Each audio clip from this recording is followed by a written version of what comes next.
Dami pusa. Buksan mo nga ilaw dyan, David. Dilim eh. Ayun, liwanag. Kainin mo na yun. Bigyan mo na saan yung kainan niya. Diyan ka na kumain. Asan yung kainan niya? Kinainan nila. Diyan ka lang. Dami pusa.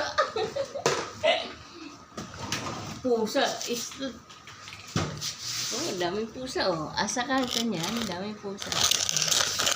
Oh, kain kayo lahat dyan. Oh, pati inaano. Ayaw na niya doon sa kainan niya. Hindi, ayaw.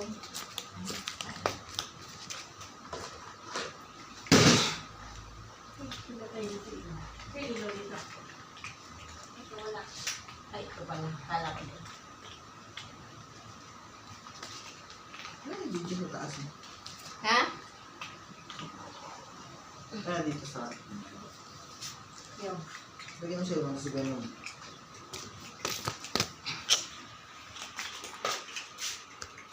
Oh. Ilan yan? 1, 2, 3, 4, 5, 6. Dami. Dami nyo ah. Lakas kay kumain ah. Lagi ako namulubi sa pagkain ah. Bili ng bili cat food ah. Yung tubo ko sa tindahan, inubos nyo lang sa kabili kain ng cat food ah. Wala na akong tinutubo ah. Napunta lahat sa inyo ah. Pambiling cat food ah. Oh, ano, dong ding dong. Ding dong na patuti. Ding dong na patuti yan. Oh, di ba? Ang dami. May na, kumakain pa sila eh. Kapatayin mo yung ilaw, hindi magkikita yung pagkain nila eh.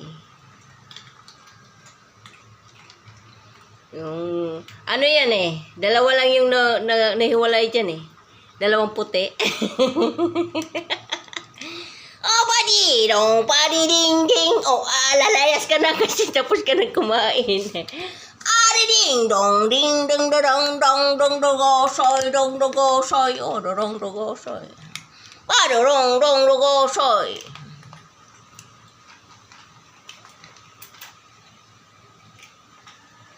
Ano, let. Tapos ka na kumain, let. Tingnan nyo ang katakawan nyo, hindi nyo naubos, oh. Oh, nag-uunahan pa kayo. Tapos hindi nyo naman maubos.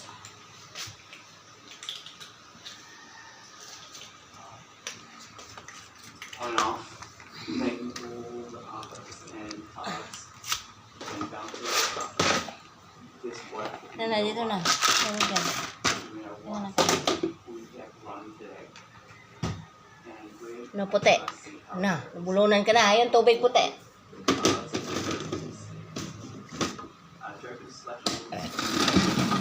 Si puti, si liit, si kuting, si tom-tom. May ilaw na.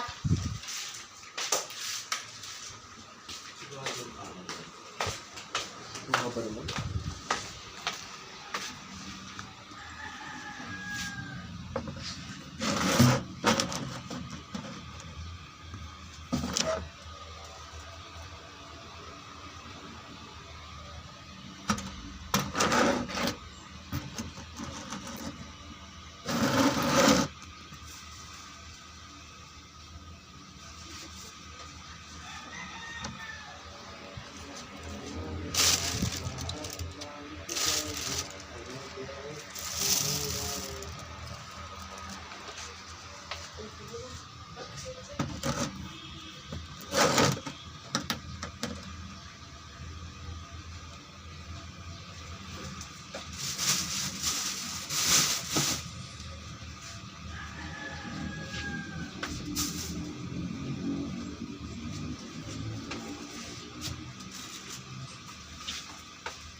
ng lupa ang kukunan dyan sa green. Ha? May sarili ka ng lupa. Ay, paano lang ang naihawan? Gusto na ba? Alam mo kagad? Sarap, no? Ha? Ihawan. Ganyan na. ganyan. Yung masyado na trabaho. Hindi matrabaho eh. Naglagay ka pa ng bato ba? Parang fire, ano lang yun eh. Kasi malayo dapat doon pa ako ano. Ang tawag doon tayo. Kahit 100 kilometer. Hindi, pag may farm ka, no? Farm ka, no? Walang timpla-timpla yung karne. Patong lang. Pero Naluluto yung alibaba niya. Yun yung maganda. kaya kong gawin yan. Kung may lupa lang. Tulong ako niya, no? Tapos pang matagalan na yun. Parang hindi pa luto yun ah. Luto pula ko eh. Half cook. Alam mo naman yan sila, mahilig sa half cook.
May nilihan na tayo ng lugaw, Jose. Masarap. May bagong bukas yan, no? Saan? Yan sa labasan may bagong bukas. Good. Saan banda? Yan, bukas dito. Ngayon na. Ay, kakain mo na ba? Gusto mo lugaw? Bili ako lugaw yan? Magkano ba yun? Gusto mo bang may? Ano ako eh, maglugaw mo sa mga Gusto mo ba? Lugaw? Hindi, kung... Kayo, gusto niyo kumain? Ikaw, hindi gusto mo may? Lugaw Lugaw? na may laman. Yun na lang yung tanghalian mo dito. Lugaw na lang. Kakain ba yan? I mean, papayag ba yan? Oo, lugaw. Kumain naman kanin ka rin. Okay lang yan. Ha? Ayaw mo? Ay, mo lugaw? Sarap. May manok laman. Kaya, baboy.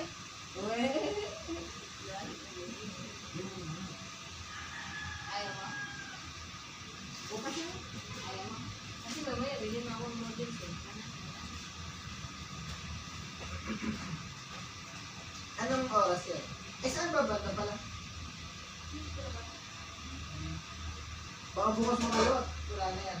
Natikman mo na. Yung gusto nila binilhan ko, bumili na yun. Sabi ko yung masarap ako yun. Ay, ano pa iba binila, Ben? Ulam, masarap gusto eh. Lucy? Ay, ate, Hindi, may tokot baboy, mga ganyan siguro. oh, Ayos. Yan ang sarapan. Baka pumunta hindi, ko na. nasa na ako. Alam mo yung kinainan natin dati na bago pala tayo dito? Doon. Doon, na may upuan. Ah? Bago na lang naging upuan. Yun yung doon nagluluto. Okay. Ano pa Doon lang pala. Lapit lang. Pag nabasa sa hindi ka natatawid. Akala ko hindi mo alam, kumain pala tayo. Oo. Sabihin mo, paano pala yun? Malis na yung ano, dati. Siguro nalupi. Tapos may pumalit. Sarap tapos ano, may partner na itlog, fried boil. Tapos kapag baboy, Ay naman. ang tanong, tatagal ba siya dyan? Tingin ko hindi tatagal eh. Ano naman mo kayang kikita ko? Ay, tama.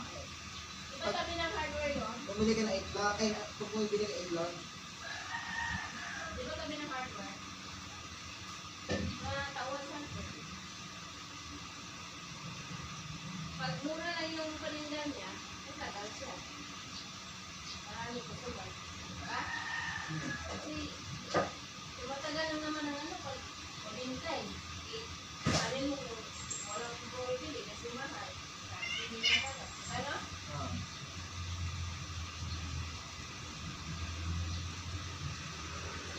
Sari-sari ko ng paninda niya eh. Ulam, mga sopa, mga... Yan ang magaling mag-drive ng, ano, ng boat. Ang galing, ang galing niya mag-drive ng boat, sabi ko. Oh, ang galing. Oh, grabe no. Ayan, talagang, ano nga yun, pala, ano nga talaga yung kapisa na yun. Meron kaya yan? Para pa naman, di ba, isip kita? Para pa sa kotse. Yeah, mahal ko sila. Hindi, may siguro, sino mo naman nung doon. Speedboat, Sino ang bilis? speedboat yan. Baka presyo ko siya, kotse. Diba? Para ka lang nag-bike niyan, pag magaling ka lang, kaya na yan.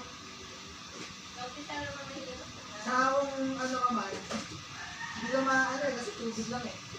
Malulunod ka lang. Malulid ka eh.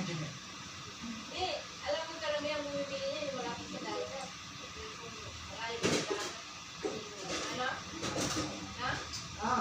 Yung ano, yung mga mayaman na tao na nakatira sa mga magandang bahay na malapit sa dagat. Tapos may mga sarili-sarili silang yate. Parang bahay bakasyon na lang. Pero yun talaga, bahay talaga nila yun.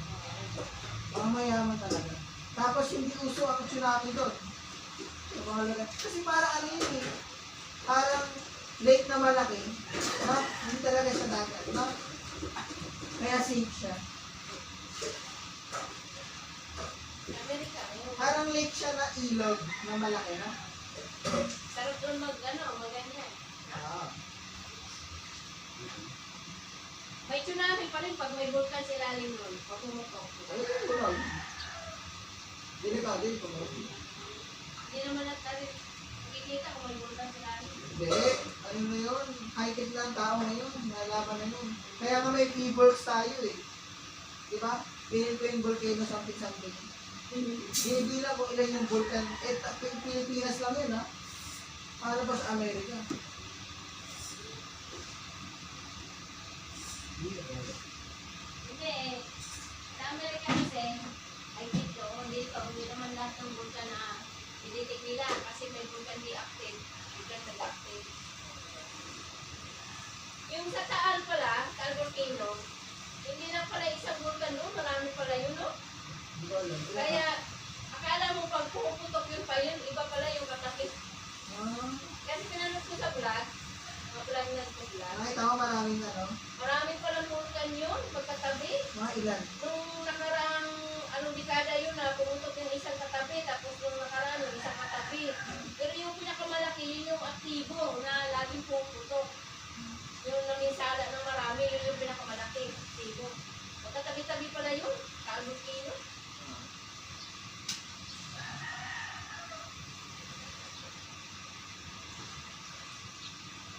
Kasi merong vulkan na nabilong doon sa may Talisay.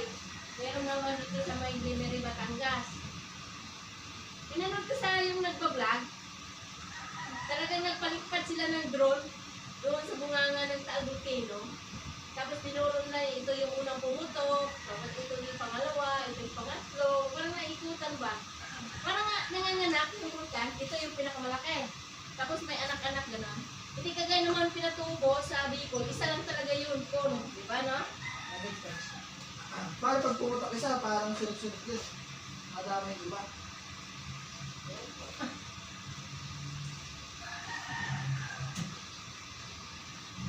yung dating malakas na ano?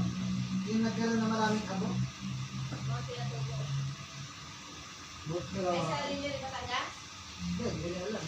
Ano kailan ba? Ipata ko po yun. Yung parang lahar. Ah, sa ano yun? Tapos pinatubo yun. Sa May, Pampanga. Ano yun? 1992 yun. Ano ka lang ako nun? Third year high school. Hindi ka nakakita sa probinsya mo. Na, Hindi ka nakakita ng lahar sa probinsya mo. nakita lang namin sa TV yun na Sa TV, pero hindi buong bayan ng Pampanga, puti lahat mga bubong. ikaw ba? Tingnan mo. 1992. 1992, sure ka? Oh. Baka nagkakamali ka.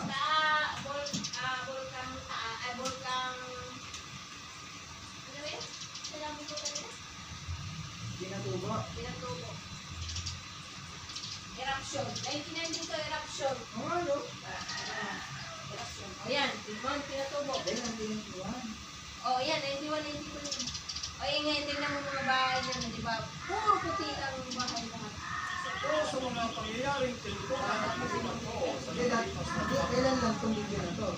Parang binalikan lang nila yung 1992. 25 ay ang pagsabog ng Murang Pinatubo. Mula sa pag-aluro hanggang sa pagsabog ng Pinatubo, hindi bumitiw sa pagbabalita ang buong persa ng TV Patrol. Pero hindi lang kami ang nagalit ng balita, kasama rin ang TV Patrol sa pagbabalita ng tuloy ng mga kababayan sa pisalang pulot ng kahitla. Narito ang aming report. Marso 1991, unang nagpakita ng palatandaan ng muling pagkisig ng Mount Pinatubo. 600 taon na mula ng huli kong pumukok. Pagdating ng punta sa barangay Villar at Marasa, nagkaroon na naman ng pagpupet ang mga pinatubo. Yan yung pinakamalakas Sa na simula pa kada. naman, binantayan na tinutukan ng TV Patrol ang mga pangyayari. Ang pagkontak ng asphalt ang na-experience ng ibang mga natitira dito. Naglagay ng command post sa Botolan Zambales para live na payatin sa taong bayan ang mga paghanda sa nabibitong Pero yung pagsabog sa ng mga lugar. Yan. Ito na. Sa unang grupo, ginabandona ng mga tropang Amerikano ang Grand Airways. Kasi lahat ng mga pati bahay, lahat ng bayan, Pagkakalabang ng 5 araw, ika-15 ng Hunyo, 1991. Naganap na alam mo, wala ko sa nangungulo yung makita. Tinan mo, may pakita yung ano, di ba? Ito, di ba? Lahar yan. Lalo na lupa yan. Askul yan, askul. Alis na kayo. hanggang napilitan silang lisanin ang command post. Tingnan mo naman yan. Dahil Nakakalasok yan. sa kanilang kinaroroonan, Asupre yan eh. ang napakainit na usok, abo at asupreng inyuga na hubukan. Hindi ang nalaing ninuman ang pangis ng 600 taong pinintip na galit ng Pinatubo. Umulan ng abo at usok. Ang sikat ng araw ng gusto ng gabi. Nakita ko yung ano yung... Kasi yung usap na nakita yung pagbalik nun, ganyan na mangyayari, bababagsak yun eh, di ba? Walang patilang update ng ABS-CBN News Team. Bakit ang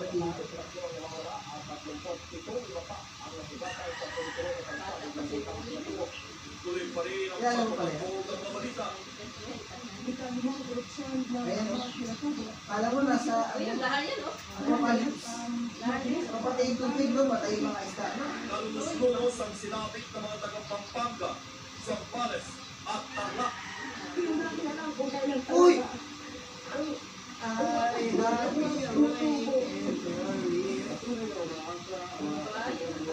Veteran man sa mga kalamidad, marami sa news team ang naantig ang kalooban at tumulong sa mga nasalanta. Nanganap rin ang ABS-CBN ng mga donasyon para sa mga biktima. At kaya Nakita mo na yung pumunta si Jessica So sa parang gera. Tapos sa buhay, grabe yun, no? Ginawa. Bunting na siya sa kuga. Oo nga eh. Explosion. Where you want to go, where you go, where you want to go. tayo. Ito tayo. Afghanistan, bayang Afghanistan. pinagtaksilan ang Hapon. Nilapaspanan ng ilang dekada ng digwaan. At itong muli, naging ng terrorismo. 2002. Mula rito sa Hapon, Tourism pa lang ako. Kapitolyo ng Afghanistan. Ako si Jessica Somo, Pwede ko nag-uula. Ano meron dyan?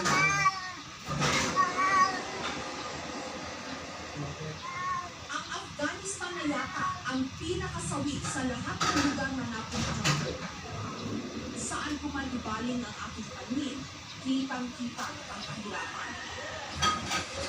Saan man ako mapunta, may mga batang bumubuntot nang hihingi ng limos, tubig o pagkain. Hindi mga bata, mga kababaihan ng mga balok mula ulo ng paa nang tinatawag nilang burka. Sila man nanginginig.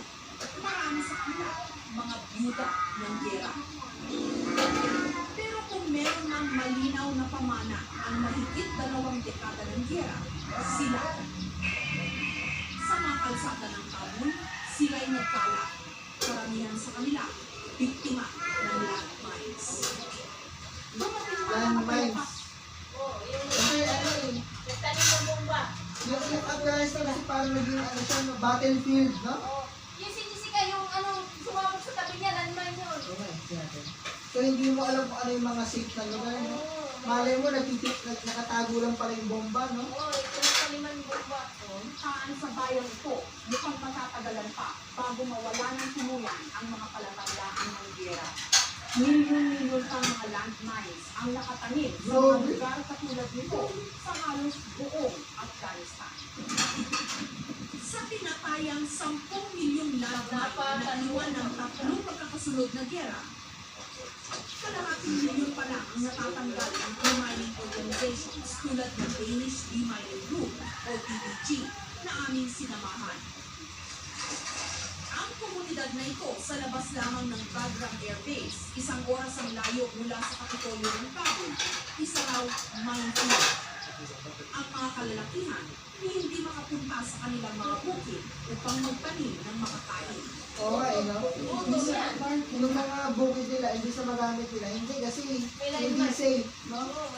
Kaya gutom talaga, no? Ang sport natin Kaya dyan nahihirap sila lahat.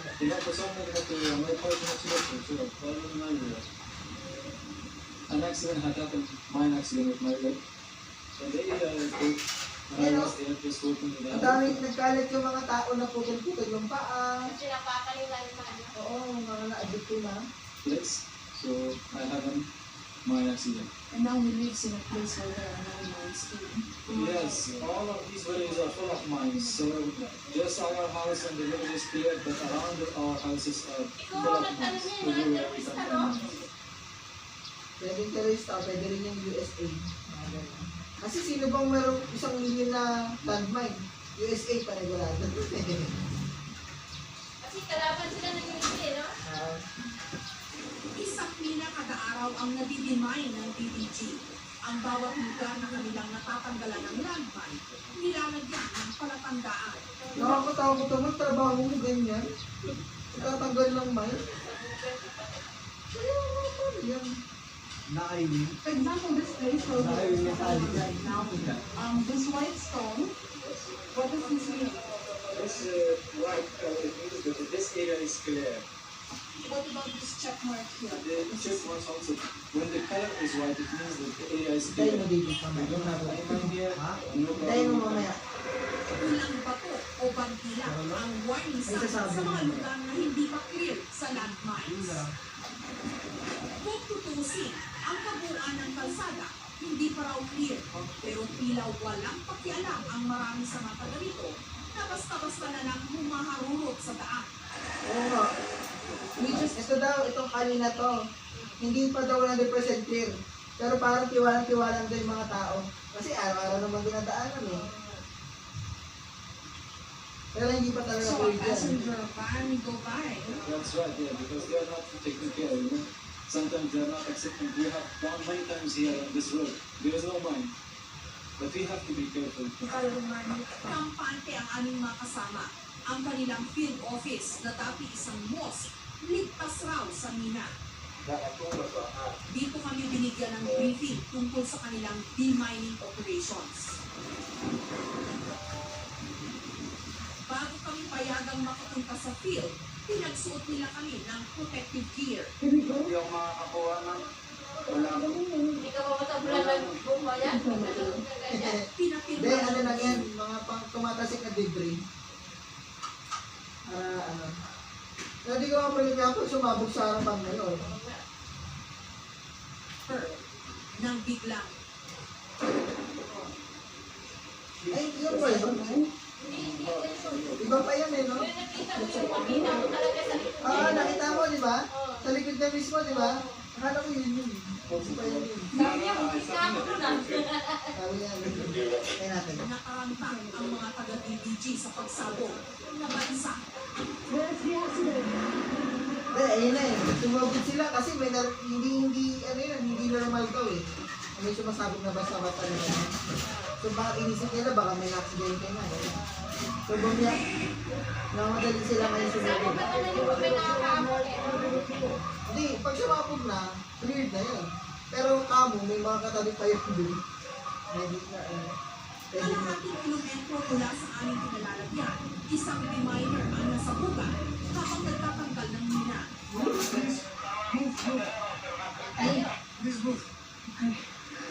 Nagpasya kaming huwag nang magtungo sa field dahil sa aksidente. Dumating ang ambulansya, subalit dahil hindi pa cleared ang buong kalsada, hindi ito nakatuloy sa lugar kung saan may sumabog. Makalipas ang ilang sandali, dumating ang masamang balita. I don't know the type of ayun na. the explosion that happened and he's in under there and he's the sure. So Namatay, yung sumabog kanina, namatay yung ano. Yung nagdedemine. he's the At tuluyan na ang nasiraan ng loob ang ibang deminers. Tinigil nila ang trabaho. Niligpit ang kanilang mga gamit. Sino ba naman, di ba? Deminer. Pero ano ba sahod mo dyan? Kasi wala ibang trabaho, eh, no? Buhay mo nakatay. Oo, Uy, bahala na. oo, bahala na, ha? Tama na. this is a very bad news for us, you know. We are losing a person, we are losing an experienced person in the mining. He's Kasi ang mahirap dyan, ano ang mahirap dyan? Hindi naman yung pag-demine eh. Kasi pag dinidemine mo naman, abang eksperto naman yan eh, no? Ang mahirap dyan yung nakatago eh. Nakatago sa lupa eh, no? Siyempre, nilinisin mo dahan-dahan yun. Di ba? Na hindi mo pwedeng magalaw. Di ba? Yun yung mahirap Saka, dyan. alam mo ba kung sa banda? Oo, yun na nga.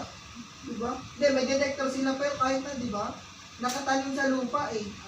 So, paano mo i-demine niya kung nakatanim sa lupa, di ba? So, hukayin mo. Doon yung delikado, di ba? Kahit wala ka alam, yun yung nasa isip ko. working, for example, to serve Afghanistan, to serve his people, to serve his family. Ang naunang pagsabog, nasundan pa ng dalawa. Kitang-kita ito sa puso mula sa side. Pinalhan ng tabaong Ayun o, may nakahanda ng kabaong. deminer. Grabe. Makalipas ang kalahating oras, dumating na ang kanyang labi. Malungkot ang lahat, pero nagawa pa nilang parangalan ang kanyang kabayanihan.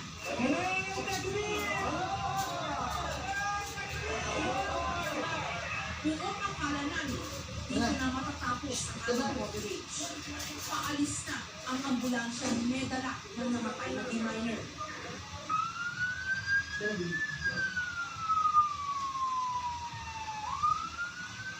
Wala. Yan yata, yan siya magtagpo. Yan. Lukos-lukos ko. Nasubukan yung ano? Sasakyan na yun? Yung sasakyan niya yung nag-trigger eh. May naala yung sasakyan. Sasakyan o. Sabog yung sasakyan o. Patay siguro lahat ng doon. Naapakan siguro ng sasakyan yung Oo, kasi nga hindi nga 100%, diba? Doon yun yung nagkataon. Ino mo yung naglalakad, damay pa eh, no? O yun, no? Damay pa din. Diba?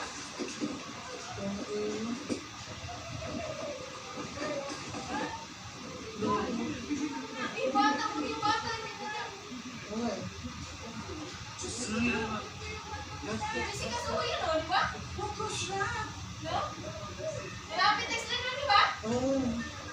Ang ating segment producer na si Joy Madrigal at ang aming Afghan interpreter na si Kobe.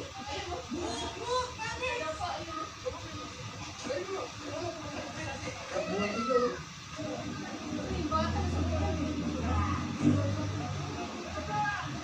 May nagulungan yung kutsi, no? Namina, no? Dito ka! Dito ka! Huwag kang gumilid dyan, Manix! Si Manix, video pa eh. Another tragedy. What happened? I don't know, my gosh. Naiiyak na yung ano nila, oh. Parang ano nila yung interpreter eh. Kasi yung marunong mag-English lang. But we were talking, right? What happened? We don't know exactly. I don't know. I had a parang hatlo. Naiiyak siya. It was the ambulance that brought us home, right? Oo, yung namatay na nilagay sa kabaong, di ba yun nga? Sa kotse. Bigyan niyo sumabog. Eh may mga lamang tao yun eh. Bali natin na kotse. Napakan na, siguro yung ano. Makalipas ang kalahating Saka ang kabaong, di ba? dumating na ang kanyang labi. Niyang Ay, kapayan pinangalan. Ayun, ang pinasok sa kotse, di ba? Sa mga tao, dito na matatapos ang aming coverage. Paalis Dahil na kasama ang tao. ambulansya may dala ng Ambulansya pala yan.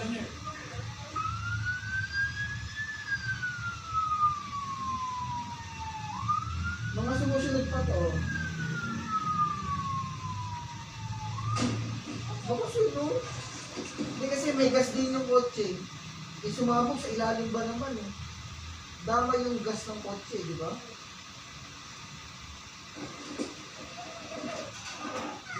Our doctor.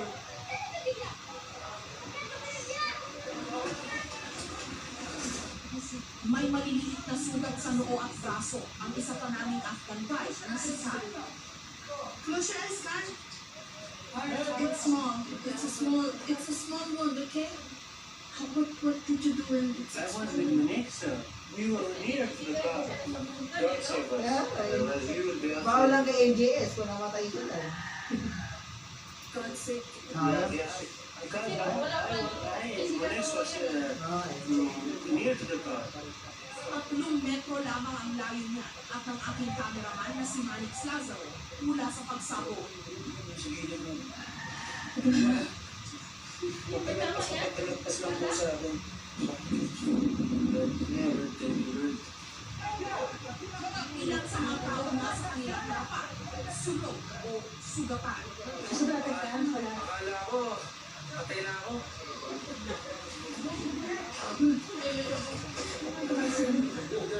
Grabe, iwanan nyo na yung lugar na Bukod yun. sa pagsabog ng gas tank ng ambulansya, 5 pagsabog pa ang aming narinig. It was in the front of your office.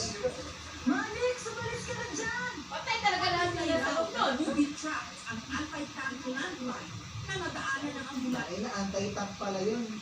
Pag anti-tank, pagkakainin dito ah, pag mga apak lang ng tao, hindi bubuto. Pero pag malaki yung tapak. Oo, kasi anti-tank ka eh. Pag mga sasakyan na, doon na matitigil. Putik na yun. Tansya. Kaya, ano eh, kalye, di ba? Maraming nagdaan na bike, tao, hindi naman sumasabog, di ba? Grabe.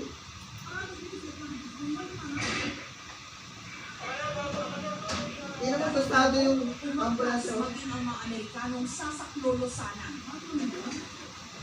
Sumabog ang landmine sa mismong harap o labas ng field office ng DDG kung saan kami naroon at nakatayo ilang oras lamang ang nakalipas. Bukod sa D-minor na nasawi at mula ng ambulansya, namatay ang 3 sa 5 pang pasahero ng ambulansya. 5 yung kasama, 3 na yung namatay. Nakasurvive pa yung 2. Patay yung isa eh. Hindi, 5 nga eh. 5 yung Lima namatay. kasama yung patay. Oo, kasama. Kay bilis talaga ng Siyempre, mga Amerikano. buhay ka pa doon na Buhay ang Bisaya. Tunay na Kasi ulitin ko ah. nakalipas lamang ang nakalipas. Ayun, pahinga mo. Bukod sa D-minor na nasawi at mula ng ambulansya, Bukod sa D-minor na sawi, yung nakapula sa kabaong, namatay ang 3 sa 5 pang pasahero ng ambulansya. may dalawang nabuhay. Ewan ko paano nabuhay yun. Kay bilis talaga ng mga Panginoon. Sa isang iglap, ilang buhay ang nasayang. Tunay ng walang pinili ang landmines, walang sinasangko. Landmines ko yun. Ang ilang miners na walang ginawa, kundi magsakripisyo, alang-alang sa mga sibilyan, nais sana nilang mailigtas sa kapahawan. Afghanistan. Ganito ang talaga ang buhay sa Afghanistan. Walang kasiguruhan. Isang taon matapos ang September 11 terrorist attack sa Amerika, pinanormal ang buhay sa siyudad ng Kabul. Ano yung sinasabi, David? David? Terrorist attack sa Ano to? kasiguruhan. Isang taon matapos ang September 11 terrorist attack sa Amerika, Ano yun? 9/11. pinanormal ang buhay sa siyudad ng Panahon na 11 pala yun. Ito, ganito yung itsura ng syudad, oh. Ay, kaya pala dinaniman sila ng landmine ng Amerikano dahil di sila yung terrorist attack, diba? Sinasabog na yung World Trade Center, diba? O, yun. Hindi ko alam yung history na eh. Oo, hindi ka pa pinanganak eh. Hindi lang siguro yan yun. Mas malalim pa dahil ano. That like before, nakikita mo lang 3, 4, 5 people bagaan. sa guest house ng World Health. Bayag ka, tagtira ka dyan. Ayoko. Pero mayaman ka. Ay! Mayaman ka? Nasa syudad ka naman, nasa syudad ka. Nakakatakot mo din kasi Afghanistan, no? Parang ano eh, war prone. Kumbaga, hindi mo kabisado kung bukas makalawa, may gera na naman eh. Hindi, kung mapera ka, pwede ka mag-abroad.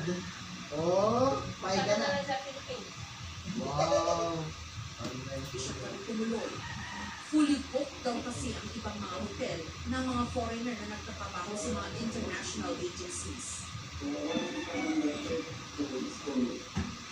Pagkababa, Isipin mo ganito, di ba? Di ba, nagka-camera sila. Buti lang, wala nag-suggest na, what if, isama tayo dun sa kabaong. Sabi, Ay, bunga. Sila sa makay. kung saan iahatid, di ba? Kasi, scope na yun eh. Kumbaga kasama sa kwento yun eh. Patay sila lahat. Putay sa araw sila, no? Laki ba dito? Buti na lang, hindi sila nakakay. Hindi sila sumama dun sa, siguro baka pinagbawalan din sila, no? Pero kung gugustuhin nila, baka sumama pa yan, no? Kasi, sila eh, mga reporter sila eh. Ha? Baka hindi sila. O kaya, bumuntot sila, no? Bumuntot. Kaya nga sila bumuntot eh, di ba? Bumuntot sila, di ba? Hindi. Sinundan pa nga Hindi nila naman sila kamera eh. bumuntot. Hindi. Sinundan na ng kamera, di ba? Hindi naman. Nakatayo lang sila. Oo. Sinundan lang nila ng kamera. Paano camera lang? agad namin iniko ang siyudad. Nagtaka ako ang karamihan pa rin sa mga kababaihan sa kalsada, suot pa rin ang burka. Kahit wala na ang talipan, ang dating Mga babae, ganito suot lagi. Mga takip bawal sa lahat. mga kababaihang magpakita ng kahit na anong bahagi ng kanilang katawan. Pero pag bata, pwede. Tanghaling tapat, maraming tao sa malengke. Nagkalat din ang mga bata ng mga malimos. Ang paglahanap ng bahay. Isa sa mga naunang napansin sa Afghanistan, ang alamak na kahirapan at ang pagiging ang malawak na teknolohiya. Ay, grabe yung gera. Kusap talaga.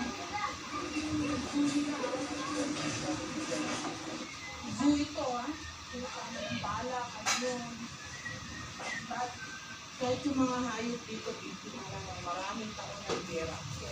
Sabi nila, kahit sa mga kwento, maraming hayop ang nagkandamatay o kaya tinamaan sa mahabang panahon ng pagkigera. Magaganda yung lahi, matatangos ilong. Tapos ng mga pagkilay. Maski paano buhay ang negosyo. Likas daw magaling ang mga Afghan sa larangan ito. Ito ang tinatawag nilang chicken street. Dati raw itong palengke ng mga manok. Ngayon, puro tindahan ng mga handicraft at souvenir items na pangturista. Isa sa mga bumawag sa ating pansin ay ang tindahan ito. Puro mga baril ang ipinagkakita rito. Antigo at ang baril na magbubalupa. Antigua. Ang baril raw na ito, 200 years old na. Mahaba-haba. Bakit yan naalala ko sa memory? Ha? Naalala ko sa memory ko nakatayo siya, nakaharap sa camera. Tapos sumabog sa likod niya. Di ba? Sabi niya, putik, muntik na ako. O, di ba? Parang iba ba yun? Hindi. Ito rin yun. Ito na yun. Baka mali na tayo naalala, no?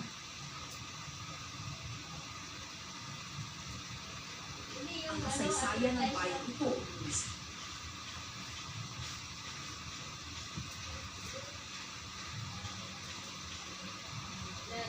Nag-uulat siya tapos bigla may sumabog sa likod niya, di ba? Oo. Parang yung nakita ko eh. Hindi naalala ko.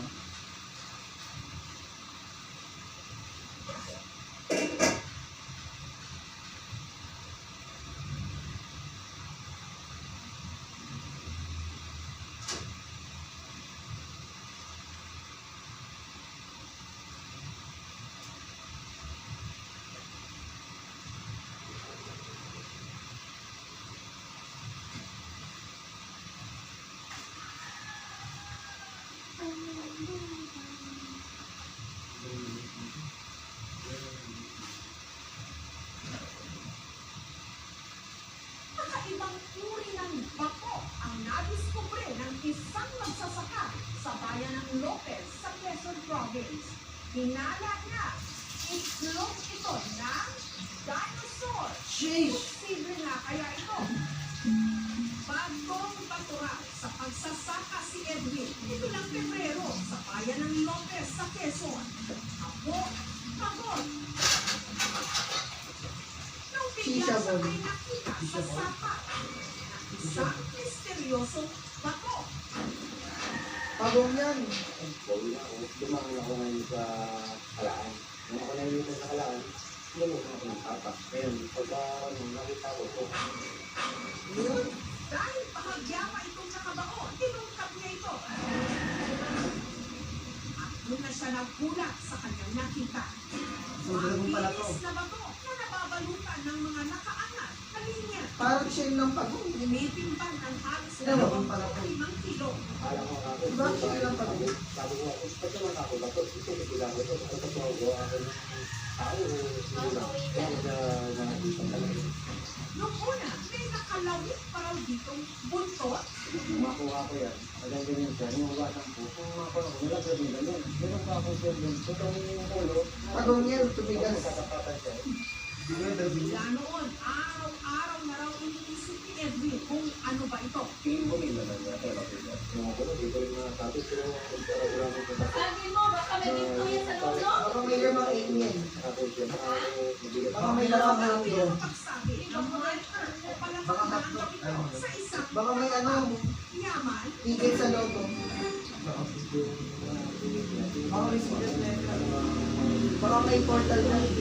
Papunta sa mall, ano, another universe. Kung ako man aking mapa, ito yung papa. Pagdating dito sa ako, wala nakakatapa. Ito yung talaga siya. Hindi mo mukhang ano, share ng pagong. Ay, nagpapak na rin. Tatlong layer. Bobo ka ba? Parang wala akong dito. Tingnan mo. Parang ba? Oo!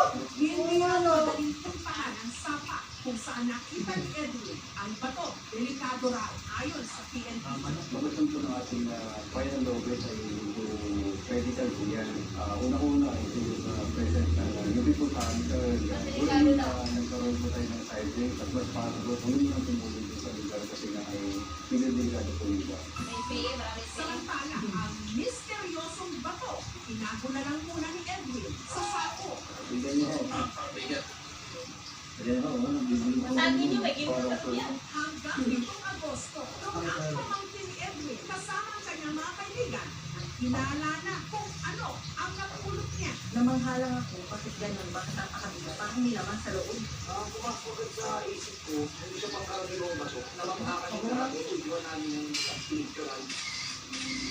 Base sa pananaliksik ni Francis, ang nakuhang bato ay isa raw. Itlog ng dinosaur? Yun! Malay mo! Mas marami Yan din alam. plastic. Tapos Grabuhan. Ayun no, ito yung itsura ng ano, napatunayan ha, nasa museum to. Itlog ng dinosaur. Eh, bakit bato? Tapos ito, hindi kasi, Siya kaya, dito. ang tawag doon na fossilize. Di ba itlog siya? Ah, Tapos nalubog sa lupa. ah. Tapos siyempre tumigas na yung lupa. Tumigas yung itlog. Tapos naging hard boiled. Bakit pa masabi? Dapat pakita mo sa expert. Sa kanila yan. Para maahon sila sa kanila. Papakita mo muna sa expert, di ba? Kasi pag binasag mo yan, wala na silbi yan. Imbis na mabebenta mo ng mahal. Ay, naku. Puro kagino nga eh. Ano nasa isip mo ba't bintura ng langit? Yamashita treasure? What dahil? Kung sakaling rival. 1850s, nung unang may nahukat Ayan, ng fossilized dinosaur eggs sa France. Na doon, marami ng iba pang mga nahukay na ito. Ayun ang fossilize. Kasi pag tagal ng parang titigas yan eh. Dahil sa ano, alam mo, expert ako eh, no? Kaya hindi ko rin alam kung paano tumitigas yan. Pero, yun yan. Like adobo. may dinosaur dito dati. What? Na, FR. may dinosaur sa Philippines dati. May dinosaur. Oo, siguro sa ilalim niya. Paano nakarating yung itlog dito? Tanong, paano sila nakuha?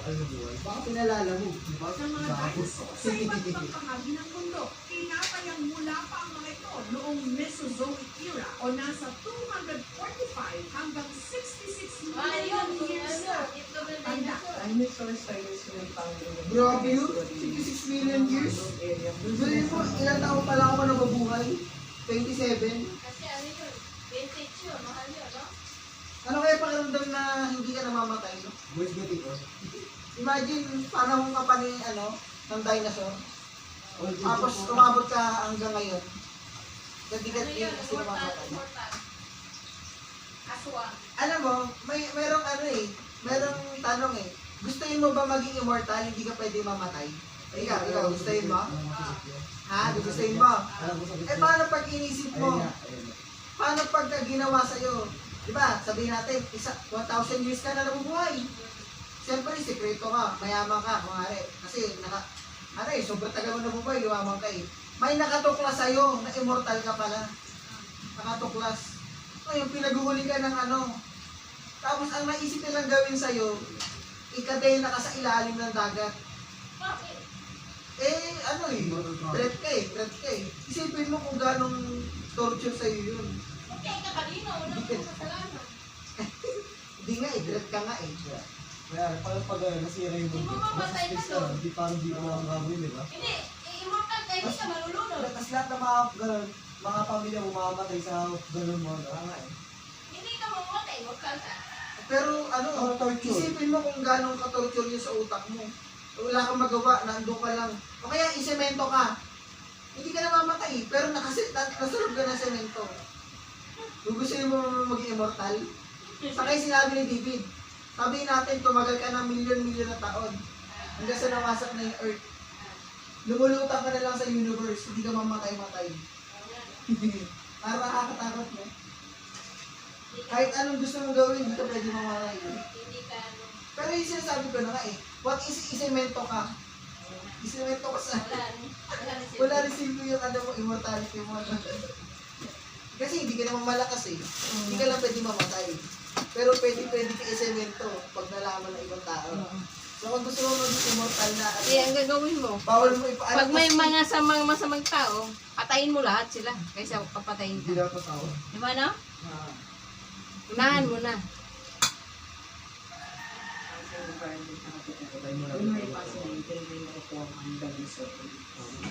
Ang dinosaur eggs ay ibibenta sa mga museum at art collectors mula $400 to $1,500 kada piraso o 20 to 70,000 pesos. Ang mga namumulekta ng fossils, not only dinosaur fossils, but interested in history of nature, history of the earth. Depende po sa type of preservation. The older the fossil, the more expensive it is. Pero teka muna, itlog nga ba talaga ito ng dinosaur? Baka ito na Ang ostrich. sinenting natagpuan ni Edwin sa isang sapa sa bayan ng Lopez sa Quezon ang isang misteryosong bato. Iniisip niya, baka itlog ng dinosaur. Para magkaalaman na, mula Lopez, sinamahan ng Wala man, hindi mo lang nilagay sa Edwin bus? sa MD MGB o Mines and Geosciences Bureau para ipasuri ito. Ito na expert. Gusto na nalaman kung Parang nga siyang turtle shell, labato, meron sa mga cracks. Pwede po ba nang i-test natin? Dapat inano nila ng magnet para malaman kung ano, may ginto sa Bumula loob. po. Pang-terrace po yan. Alam sa hindi may calcium carbonate siya. May apong ba? Pareho po yun ng marble. Kapareho rin siya ng limestone na ginagawang apong. At para malaman kung meron nga ba itong laman, Sabi ko, hahatiin ito wala ka, sa hatiin na. Pwede bang ganito ang mangyari? Parang binag na bato, pero pag biniyak mo po siya, merong fossil naman. Pwede merong isda, pwede merong shell sa loob. Pwede ayun sa loob. Gusto niyo malaman kung ano ang laman niya? Isang dalawang para. Po natin siya. Wala ka, mamartilyo yan. Iyakin po natin siya. Hindi starter. Wag! Huwag Papayag pumayag. kaya si Edwin na hatiin ang kanyang bato. No! Parang gawa ng tao eh. Baka may ginto sa loob yan. hindi mo pabiyak. Hindi niya pinapabiyak. Makita ko ang dekorasyon na.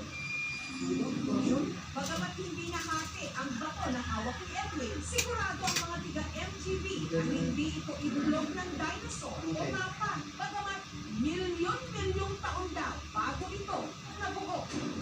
Ang batong ito ay heparium suspension. Oh my God, what is that? Ito ang ginagamit sa alahas at mga display at meron itong halaga mula 1,200 hanggang 5,500 pesos. Depende sa laki. Baka may kristal sa loob yan, no? Yung babae kaya sure na sure kasi alam niyo pala yun kung ano yun. Baka may Tara kristal yan sa sa loob. sisong. Dehydration, silk and mud. So magkakaroon siya ng cracks. Para bang mud cracks? From the circulating solution, pwede siyang magkaroon ng simento in between. Para bang kung sa pipes meron sa ground. So ito ang nagpatibay with conclusion niya. Mas maganda kung bawang meron siyang halong part na eventually matutunan siya ng crystals. Sa Amerika, ganun yung kanilang mga Ano naman, ang sa loob mo? Ayan, yun yung ano. Yan, yan. Sabi ko baka may kristal sa loob. Pinilinaw pa ni Dr. Yolanda Aguilar. Dinosaurs are usually found in the continents, and the Philippines is not a continent. But we're expecting to find marine dinosaurs in the Philippines. Kasi nung time po na Mesozoic time, the whole Philippines was still under the sea. Hindi ang gagawin ko lang, biruin ko lang. Kaya gawin pang design kung malaman. Hindi man ito ang inakala ni Edwin, masaya na rin siya dahil may halaga ang kanyang napulot na bato at meron din siyang natuklasan bago kaalaman. Ba't nga? Thank you for watching. Biyakin niya, baka may kristal sa loob yun. Pupok niya sa ulo niya. Baka matuwa dyan. Ayaw niya ipabiyak sa babae kasi baka may ginto sa loob, pakihati pa eh, no? No? Naman. Kumbaga sinabi na ano, walang kwenta yan. Ito ba ginto na ginto? Ano meron dito? Ano yun, may brilliant sa loob.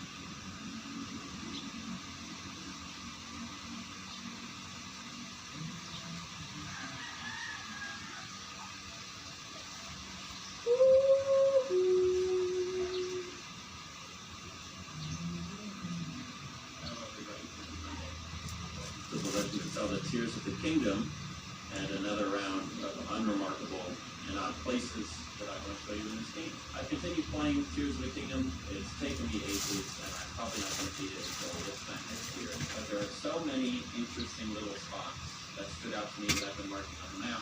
The very first of which is this one here. This is a piece of the Temple of Time, the starting train time, whatever it's called.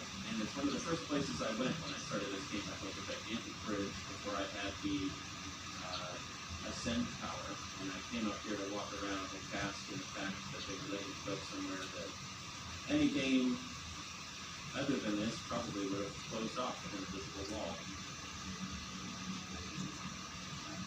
So for context for you on the map, this is the Temple of Time. We are hanging out in this little, I guess, typically unreachable sort of balcony area. And while you think about that, I'm going to jump out here and give you a better view of what we're actually looking at here. So this is the Temple of Time from the outside, and where we were standing was up inside one of those little sort of layers of the cave. And from a distance, it almost looks like you would sort of go up some sort of stairs and stop off in each of these layers, but that is not how this works. Most of the action in the Temple of Time takes place in the bottom floor and at the very top. So again, you've got the main entrance. This is sort of our bottom floor, and then if you climb all the way to the top, you will find yourself in this sort of what looks kind of like one of those old Aztec soccer stadiums. Now, I'm still only about halfway done with this game, so I have no idea what's going to happen here. I assume something. But the point is, this is the area that you're meant to go to, and the area that we were is down off the front here. Now, Zelda obviously is no stranger to this kind of freedom since Breath of the Wild. This has kind of been standard. You know, when they made that game, they kind of questioned that fundamental assumption that players shouldn't be able to just go wherever. And I'm sure around the time that they asked that question, they had a lot of people going, well, if we could go anywhere, then players would sort of climb around in places that there's going to be absolutely nothing to do, right? To which it seems like the development team kind of said, so what?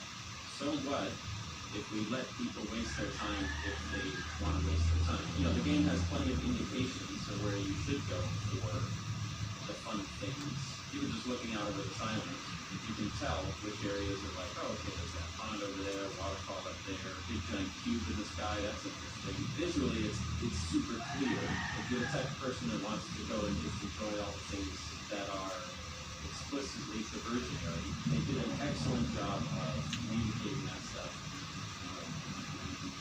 non-vocabularily, which is to say without words.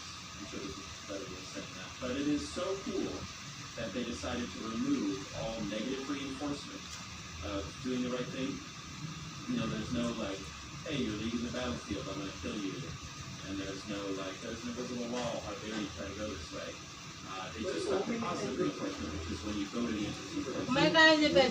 Now, of course, they underestimated player base. I think plenty of us find these uninteresting places interesting as well. Maybe they knew that.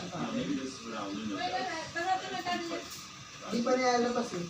Maybe Pero this stands pinakita. around corners. Pero ang maganda doon, may mga body games sa lalo. Pinakita ko yung specs. Hindi pa no?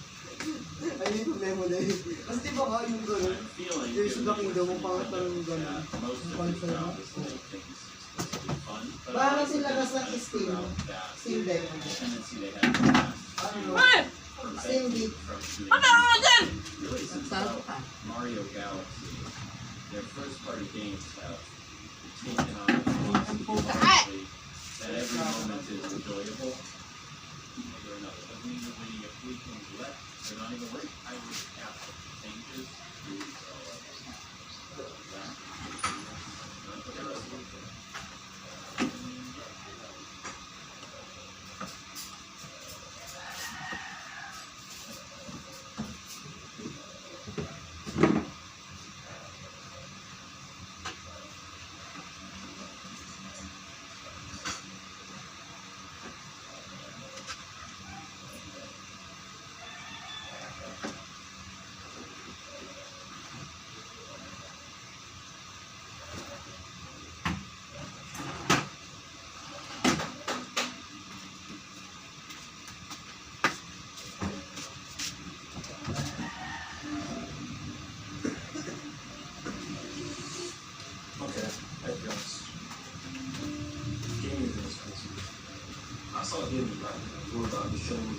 same. Remember those days? Like we'd sit shoulder to shoulder, shoulders in hands, and lose hours competing on team up. It's great. For me, some of the best memories were during this days. The games weren't perfect. Graphics were nothing compared to what they are today. But honestly, we didn't care. It was all about experience, whether it was racing in Mario Kart, surviving zombie waves in Black Ops Zombies, or scoring a last minute slay win for FIFA. It was chaotic, hilarious, and most importantly, it felt real.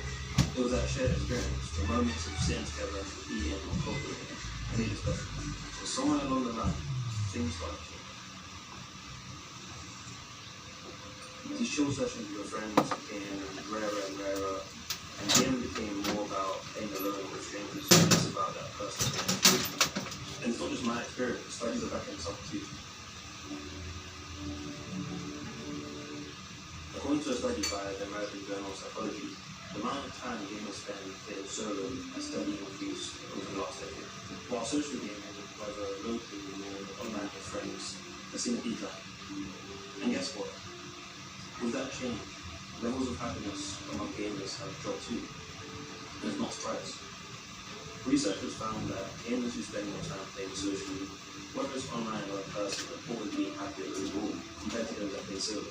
While with the rise of solo single-player experiences, all games where you kind of matchmaking with random people who don't even talk most of the time, more people are feeling isolated, frustrated, and most importantly, burnt out.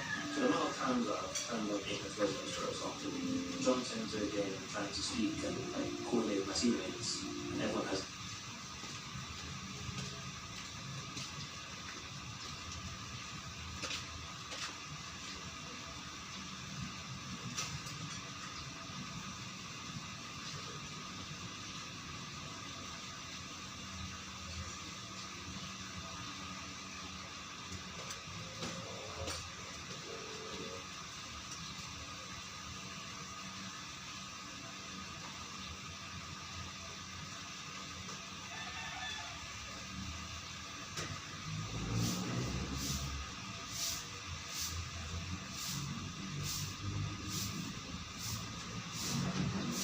I'm a grandma. I'm a grandma. I'm a grandma. I'm a Who's the grandma. big grandma? I'm a grandma. And I'm not. Okay, my name is Susan, and I have 3 wonderful grandchildren. My name is Yvette, and I have 2 grandchildren. Hi, I'm Rhoda, and I also have 2 grandchildren. Hi, my name is Jerry, and I have 3 beautiful grandchildren. My strategy is to have that southern charm that is just so realistic, but also be a little under the radar, not try to make myself too crazy. Hi, my name is Cynthia, and I have a very awesome granddaughter. She's my only grandchild. Hi, my name is Keisha. I have 2 amazing, beautiful grandchildren. Hi, my name is Elizabeth. I have 4 grandchildren. How many people here would say you were hippies back in the 60s or 70s? Resident one. I know I was. Yeah, I was born in 1969.